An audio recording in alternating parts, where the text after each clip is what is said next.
Okay, let's be real. We've all been there, right? Those moments of just total confusion, maybe a little fascination, and yeah, let's admit it, a whole lot of frustration when we're trying to figure out the psychological differences between men and women. So today, we're going to unpack what's really going on under the hood. You know the old saying, right? Men are from Mars, women are from Venus. This idea that one is all logic and the other is all emotion. But what if that whole way of thinking is just wrong? What if the real story is way more subtle and honestly a lot more interesting? All right, so let's throw out that Mars and Venus stuff for a minute and dig into what's actually happening beneath the surface.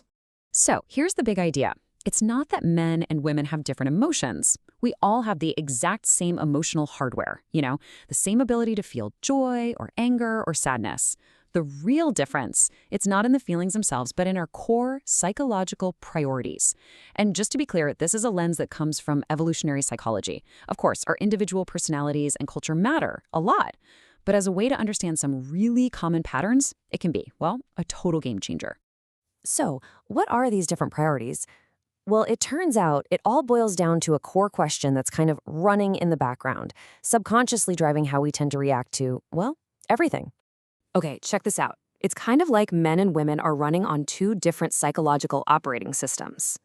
For a lot of men, that internal compass is always subconsciously asking, am I effective? Am I respected? Am I capable? But for a lot of women, that compass is asking something different. Am I safe? Am I valued? Am I emotionally secure? Now, these aren't things we're thinking about out loud, right? But they're the deep, underlying drivers that are filtering pretty much everything that happens to us. So, how does this actually play out in the real world?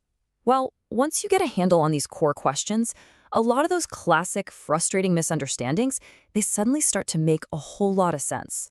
You know how when a guy gets stressed, he might just go completely quiet or retreat into his cave? A lot of the time, he's trying to answer that core question. Am I capable of solving this? He needs to process it internally. Meanwhile, a woman might be more likely to reach out and talk it through because she's seeking that connection to answer her core question. Am I safe and emotionally secure? See, it's not that one is ignoring the other. It's that they're both running completely different diagnostic programs. And oh man, this explains maybe the most common communication breakdown of all time. So a woman brings up a problem. Often she's looking for connection, right? She wants to feel valued and understood. But what does the guy hear? He hears a problem, and his Am I effective programming just kicks right in. His instinct is to solve it, so he offers solutions. And what happens? She feels totally unheard, and he feels like his perfectly good solution just got shot down. It's the same conversation, but with two completely different end goals. And yeah, these priorities even filter down into our approach to attraction. For example, this framework would suggest that a woman's tendency to be more selective is really tied into that deep instinctual need for safety and security. Subconsciously evaluating a partner on their ability to provide a stable, secure environment. Okay, so the big question is why? Why do these deep patterns still exist? Why are we all walking around running this ancient software in our super modern world?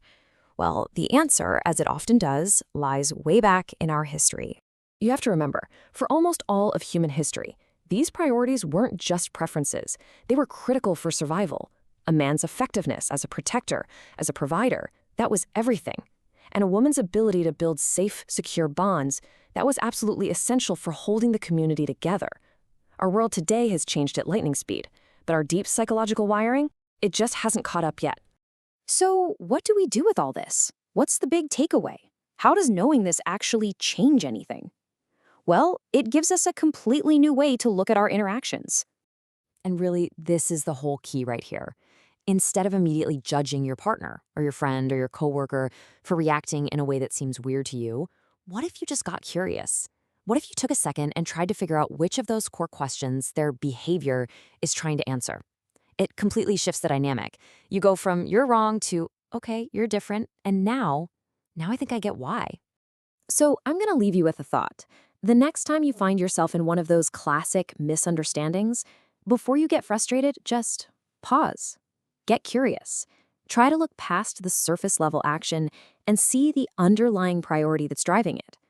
What do you think you might discover about the people in your life and maybe even about yourself if you just started observing?